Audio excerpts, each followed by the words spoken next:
We're back here on Extra Rounds. I'm TJ DeSantis. Please be joined now by Jorge Sedano as we get ready for UFC 294. George, appreciate the time. This is an event that it's been crazy. The lead up to it has had so many twists and turns. And I guess, I think the UFC is kind of flexing their status as one of the only promotional companies in mixed martial arts that can actually have this many twists and turns, get to fight night with all these changes. And I've seen some people actually say that this is arguably a better fight card than it was when it was originally announced.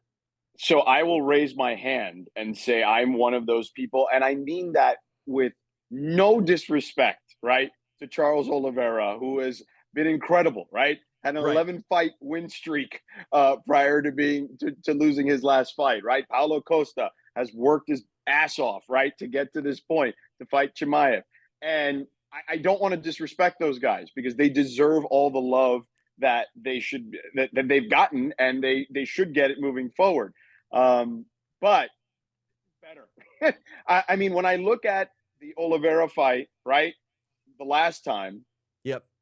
he's one of the best grapplers we've ever seen, right? You're talking about a guy who I mentioned had won 11 in a row, had 16 fights ended by stoppage, right? The Hmm. most ever in the history of the sport or in the history of the UFC. And he was kind of battered in that fight on the ground, and I never thought I'd ever see that. So it sucks for him that he can't fight because of the issue and the cut above his eye. But Volkanovski, while I thought Islam was in control of that fight, the optics are that that fight was way better because Volkanovski never stopped coming, and Right. Islam was like huffing and puffing to finish that fight and basically Yeah. looked like he had to survive the fight. So on optics alone, it looks like a better fight. And then look, no disrespect to Costa, but I mean, you get Usman in this fight off two losses, right? You're talking about, the best 170 pounder not named George St. Pierre in this fight against Chimaev. And yeah, I mean, it's a better fight. They are better fights for sure. Yeah, I look at the Volkanovski fight and the supporters of Volk that say he won that fight. I think if they'll concede anything to Makhachev, they'll concede that maybe Islam won the game, right? Like maybe he won on points. But if it's like a playground, schoolyard fight, we're talking about Volk finishing in a way Yeah, where you get yeah, on the bus and you go, well, that's the guy that really won. right. Right. Oh, Now, I'm with you wholeheartedly. I don't think there's any question. That's why I said the optics of the fight look completely yeah. different compared to the Oliveira fight, right? Like, and that's why. And it's funny because Volk was named the best pound for pound fighter despite the loss to Islam. That says something.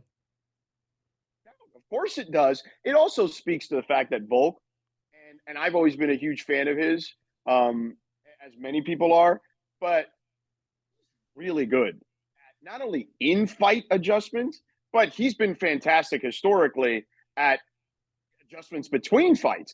So Islam has to know that. And I would imagine that will make this fight even better, despite it all being on 11 days' notice or whatever the Right. hell it's been. Like that adds so much more intrigue to this. But because Volk is so good at the adjustments, I'm like, I give him a shot, even though he's a pretty big underdog in this one. Yeah, and I think that the urgency here for Volkanovski is going to be at an all-time high because while he, did himself a lot of justice, despite the loss against Islam the first go around, this time if he even does better but still doesn't get the win, the odds of him getting a third opportunity to move up and try to become a Right. double champ just not going to happen. And I wonder if we see a sense of urgency in Volkanovski, maybe earlier in this fight. Obviously, he's going to want to try to, get Islam back to that point where he's huffing and puffing and Volkanovski's leading the dance. But if he's able to get his game going in, the first or second round, man, we could be talking about, a sort of career defining night for Alexander Volkanovski that if he's not able to get it done this time, I don't know if he'll ever be afforded that opportunity again. 100% agree. And I will add that while the 11-day thing adds incredible intrigue, part of me would have loved to have seen this on like a normal schedule, right? Right, Where right. we could have gotten them to have the whole training They wouldn't have to be, Volk wouldn't have to be freaking out to cut weight. Not that I think he has to really freak out to cut weight, but you get my point. It's just everything is so condensed. It adds to the drama, adds to the intrigue. But part of me is like, man, I wish we could have seen this with a regular schedule. But I'm with you. I do think that if he doesn't win this fight, it's going to be really hard to justify what you just described. So, and here's the deal with Islam. For 2 years and change, you can make the case to me that he's been the best fighter in the sport. Yeah. Volk, obviously, as I mentioned, best pound for pound fighter most recently. But Islam has been a terror. I remember doing shows with Chael a while back, and we were talking about Islam. This is kind of early in his rise as like he's the freaking Terminator. Like Yeah. he is, and obviously there are the ties to Nurmagomedov, right? But Yep. I mean, he's the closest thing I've seen to him, right? And I think that also still stands the test of time to this point. So another fight with Volkanovski, if he can then beat Volkanovski again, I think it just adds to the lore of what Islam has been able to accomplish in the UFC. I agree with you wholeheartedly. I think Islam is from that same cookie cutter as Khabib, obviously, but he has all the potential to really be the next generation of Khabib and an upgrade. And I hate putting this on an athlete, especially when we're talking about Khabib, who is the best to ever do it at 155. But Islam literally has all the capabilities and potential to be better than the greatest of all time. And I wonder what kind of pressure that is, because that's got to be, I mean, he's cool, calm, and collected on fight night, but when people are honestly looking at you going, you have the ability to be better than your mentor, who's the greatest of all time, like, man, you can only sort of screw that up in a roundabout way.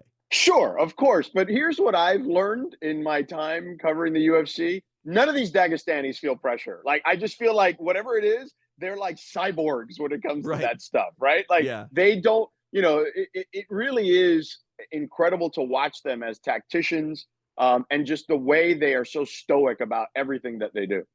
Yeah, no, 100%. Let's talk about our co-main, because I think this co-main for 294, again, late replacement, it's good enough to be a main event on any other fight night. Khamzat Chimaev coming back after a year away from the octagon. He takes on Kamaru Usman, who, similar to Volkanovski but different at the same time, is the urgency for Kamaru Usman to go out there and prove that he is still elite. The time is now. If he comes up short, it would be his third loss in a row. The idea of Kamaru Usman losing 3 fights in a row in the octagon, a year ago was highly unlikely, right? And I would have had you drug tested at that point if that was the case. And I probably would have tested positive if I was saying things like that. But I'm curious your thoughts on Usman moving up, because it's one thing to go out there and take a short notice fight in a weight class you're incredibly comfortable with, but taking on a guy who's incredibly dangerous, really hasn't looked fallible at all in the octagon, in Khamzat Chimaev, but to do so at 185. I mean, is this too much to ask of Kamaru Usman, or is Kamaru Usman maybe more so asking too much of himself in this short notice opportunity? So I think the answer to that is yes, but God, I hope we're both wrong, right? and again, Chimaev, we were just talking about it, Islam Makhachev, right? Chimaev is right there in regards to just like insanity on what he's able to do in that octagon, right? Like it feels like they're 1A and 1B over the last couple of years. But with Usman, it's not, the fact that he lost those 2 fights. And when he lost the first one, I was like stunned watching the fight, mouth completely, dropped, my jaw dropped completely. And then when he lost the second fight, I was like, oh, and I'm like, is it father time? Is it just, a bad matchup? Like, what do we've got going on here? But now he's taken this fight on. And again, not necessarily representative, because it's 11 days of what he's capable of. But if he does pull it off against one of the guys who has been this dominant in this sport, man, what does that say about him kind of resurrecting himself in a way that perhaps we couldn't have envisioned even just a few months ago? So I just think that, again, the intrigue, the drama to this is so good. You're talking about a dude who won 15 straight fights, man. Okay, like, this guy is the real deal. He is also the best fighter that Chimaev has faced. I don't even think there's even a debate to that, in my No, opinion. hands So down, I agree. right. So, man, I am so intrigued. It's funny because I was going to watch the pay per view, right? And I'm going to be on the road. Okay, I'm doing college football for ESPN this season, so a lot of these times, on the road, I'll either find a bar after my game and go there, or I'll just pop it up on my laptop or my iPad. This one I want to be at a bar for. Okay, Yeah. like I Oh am yeah. finding a bar because the main event and the co-main event are so good and so fascinating that I want to be around people when this thing goes down. Yeah. So I again, to me, I'm rooting for Kamaru, and I don't want to feel like I don't want Chimaev to win because I think he probably will win, but Usman wins, to me, it is one of the most incredible stories we've seen, at least in the last couple of years in the UFC. No, 100%. You mentioned college football. I want to ask you a little bit about that in regards to the UFC because I think the two sports have something inherently in common. It's what you mentioned. When you watch both of those sports with people, it just enhances Oh the yeah, excitement and thrill. Like I'm a big fan of the Iowa Hawkeyes. My wife went to the University of Iowa. I thankfully didn't get saddled with any college debt. I managed to somehow convince the UFC to pay me to talk to people like you. But yeah, I cheer for Iowa, and there's nothing like being in Kinnick Stadium on a yeah, Saturday afternoon, and there's nothing like being yeah. in the UFC's arena on fight night. But both sports can be enjoyed just as well, and the energy can be felt to epic proportions, whether you're in a bar or even just a good house party. Do you think there's any other sport like college football and MMA that had that similar sort of energy? Because I mean, Super Bowl, maybe, things like that. But for the most Yeah. part, I feel like college football and MMA, they're special breeds. So look, I've covered all the sports at this point, right? Like I've been to the Super Bowls, I've been to NBA Finals, Stanley Cup Finals, big UFC fights, big boxing matches. To me, the UFC, the energy of the fan base, right? When it comes to the UFC and college football, I do think there's some real parallels there because as great as an NFL game is, and look, I get it. Like the NFL is the top of the top, the creme de la creme when it comes to football. But as passionate as those fan bases are, it's different in college because the pageantry, the Right. history to some of these matchups are so much deeper than they are at the professional level. And the hatred, and I say this in a sports way, clearly that's Sure. what we want. We want Right. sports hate to me is okay. Real hate, we don't deal with that stuff. No one loves that. But Right. like just that stuff to me, it's really almost indescribable. Like I'll give you an example. I normally do ACC football on ESPN, but this Hmm. past weekend because the ACC had a ton of buys, the company was like, "Hey, do you want to do like this huge FCS rivalry game between Idaho and Montana?" And I was like, "Yeah, for sure." And we were in this place called the Kibby Dome in Idaho, in Moscow, Idaho. It's about 8 miles east of Pullman, Washington, where Washington State is. And the Kibby Dome is a 16,000 seat dome. And every seat was packed for this rivalry game between these two teams. And they were, I mean, when I tell you I could not hear myself think at points during that game because it was so loud, it was legitimately like that. And the only thing I can relate it to is being at a big UFC fight when the bleep is hitting the fan. The Yeah. last one that I was in person, it's been a couple years. I was at, Connor's fight against Poirier where Connor broke his leg. But the energy in those buildings for college football or for the UFC are unparalleled and again, have similar parallels to me when it comes to those two in particular. But yeah, it's fun to watch. I love it. And by the way, at that match, the the game I was at, we kind of actually talked about how Sugar Sean O'Malley is a Montana guy and he reps the Montana Grizzlies. We actually showed some video of it. It was cool. Sean's a big Montana Grizzlies fan, and they played in that game, so that was kind of part of the storyline. So we kind of linked the two together last week. So it's funny that you bring that up. No, I love it. Thinking about the energy and vibe between the fans of both college football and MMA, I'm starting to think about it, George, and I think it might have to do with the fact that every college football game is very much like a playoff game if you Oh have yeah. national championship hopes. Yep. And the same thing with the UFC. There's no Yep. regular season match where you can afford to, lose one and come back the next week. It's always, momentum. What have you done for me lately? And I think that amplifies everything.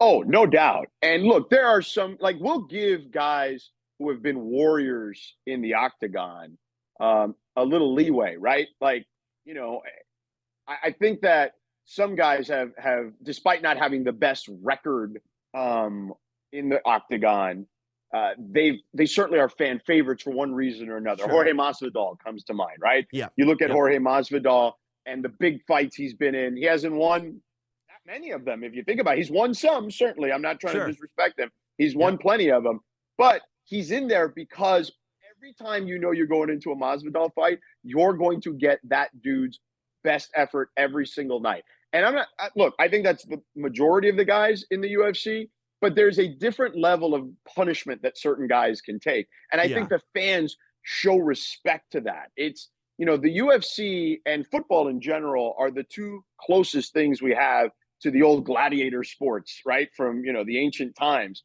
I And I agree. think that's why they're so popular in general, but particularly with younger people in this country and all over the world. And they're the only two sports that I can sit down and watch no matter who's fighting or who's playing, especially when it's like a lopsided fight, like Appalachian State against Michigan back in the day. I'm Yeah, watching that. I right. love the idea of the underdog, being able to not only upset, the big established monster, but to just shake up the entire sport at the same time. The same thing can happen on any given fight night. Right. And look, this doesn't have the physicality that the sports we're talking about has, but it's why the NCAA tournament, the basketball tournament, is so fun 100%. because Yeah. you get so many upsets in these I mean, this past year in the Final Four, I was there. I mean, you had one blue blood basically, and a bunch of teams that nobody in their wildest dreams would have thought would have been in the Final Four. It's what Yep. makes sports fun, man. Like when you get these teams that come out of nowhere, and rarely do we see it in the professional ranks. Like, last year in the NBA Finals, we saw Miami be, the first play-in team to make the NBA Finals. So you get it occasionally, but it's not. It's pretty rare. I think generally the teams that in the professional sports that are the best are you at least see one of them represented in the Yeah. final in the championship round. Occasionally, it happens or it isn't the case.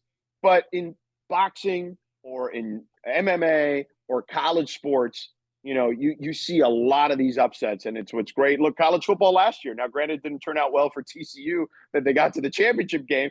But if you would have told me, 5, 10 years ago, even maybe certainly longer than that, that TCU would be in a championship game, I'd say you're nuts. Come on, get out of here. That's never going to happen. So sports are great that way, but I love college basketball or college football rather, and the UFC because of just the unpredictability of it. Yeah, and that's one thing that I think is so important about the UFC and ESPN relationship is obviously mixed martial arts is, the ultimate sport, but there is a spectacle element to it. And for the longest time, I think when mainstream outlets have covered the UFC, they've done so with that spectacle first mindset rather Right. than the sporting mindset. Yeah. And I think that's unfair, I think, to a lot of the athletes. Like, I like the fact that when the UFC athletes are fighting one another, you can look at the bottom, portion of the screen and see their ranking next to them. It's a number 4 guy taking on a number 12 guy. And obviously that's, apparent with college football. But when you have that sort of sporting first storyline really brought to the masses, that's when I think you can get casual fans to go, okay, what is this? What am I looking at? Why should I care? Oh, the answer's right there. 100%. And clearly, I'm biased in this relationship with ESPN and the UFC. But right, I think it's been the perfect marriage because ESPN has so many platforms that it can bring people to the table. And to your point, I work on NBA broadcasts too. And when we do those promos for the UFC, it explains here's why you need to watch this fight. So it brings people in. And the NBA is an interesting um, league too for UFC because to be on have promos on that sport because of all the major professional sports in America, at least the team sports, the big four as we like to call them, MLB, NFL, NBA, and NHL. They are the one that skews the youngest by far. So Yeah. I feel like there's a good crossover there too, as far as audiences are concerned, with the UFC, which has such a young, affluent um, fan base, right? And I think that stuff, that marriage, because we're able to kind of promote those fights and the big events, and even not even just the big events, right? Even a fight night, right? We can promote it on a big game that has a couple million people watching it. I think has been fantastic. And once you get into the actual coverage, I mean, I think the guys, my guy Glenn Jacobs, who produces all this stuff at ESPN, has done a phenomenal job with putting the right talent out there, both from a broadcasting perspective, and of course the UFC has done a fantastic job in bringing us the ability to have their guys on our broadcasts, whether it's the actual broadcast or the shoulder programming, Sports Center, you name it. It's just been a fantastic marriage between the two companies. No, I just love it because for the longest time the UFC wasn't getting any shine, and now to see the ESPN desk at UFC events, it means the sport has come a long way, and hopefully that partnership continues to move forward because I think, Yeah. like yourself, I agree it's the perfect marriage, and the sport definitely deserves that platform, and I think ESPN's pretty happy with it thus far Oh as yeah. well. Listen, Yeah. I'm thrilled. I love it. And I wish I could still do some more. Unfortunately, I got a lot of things I'm juggling. But I always told Glenn Jacobs, who runs the UFC for us at ESPN, I was like, I'm happy to do whatever you need. Like, pinch hit, hang out. I haven't gotten to a fight, even though I was trying to get to one this summer, but just the schedule wouldn't allow. But I watch every one of them still. I watch all the pay-per-views, like I told you, whether I'm on the road or I'm at home. By the way, let me ask you this. While I've got you here, I'd love your thoughts on the Ankalaev fight versus Johnny Walker, and I'd love the your thoughts on Alves versus Aliskerov. I'll go with the Ankalaev and Johnny Walker fight because that is a fight that, like, no matter what happens, it's just going to be awesome, right? Yeah. Like, Ankalaev is this guy that, like, he's the last person I would want to meet in public because he doesn't look like the most intimidating figure in the world, but he'll just dump you on your head and there's nothing you can Yeah, do about it. And yeah, Johnny Walker is a guy that win, lose, or draw, the entertainment value is just through the roof. Like I hate to yeah, say a guy gets knocked out well, but like he goes out on a shield better than yeah, anybody else, and he's able to yeah. just put down chaos. So Right. yeah, I absolutely adore watching him fight. And again, like the UFC really can't go wrong with making some of these fights, and that's another fight that I think could be a headliner. Oh yeah, Without yeah. a I mean, question. listen, Ankalaev to me is like one of these dark horse guys in that division, right? Like I think for sure. And Johnny, because look, I thought his fight with Blachowicz was fantastic, right? But Yeah. the Johnny's interesting because he came out like a bat out of hell, right? Just knocking people out, right? Stoppages in the first round. And then had that kind of struggle after that. Like his next 4 or 5 fights, I think he only won one, right, of the next 4 or 5, Yeah. and then kind of got righted the ship after that. So he's kind of had a little bit of an up and down tenure in the UFC. But to your point, right, you just always know you're going to get balls to the wall with him. You know what I mean?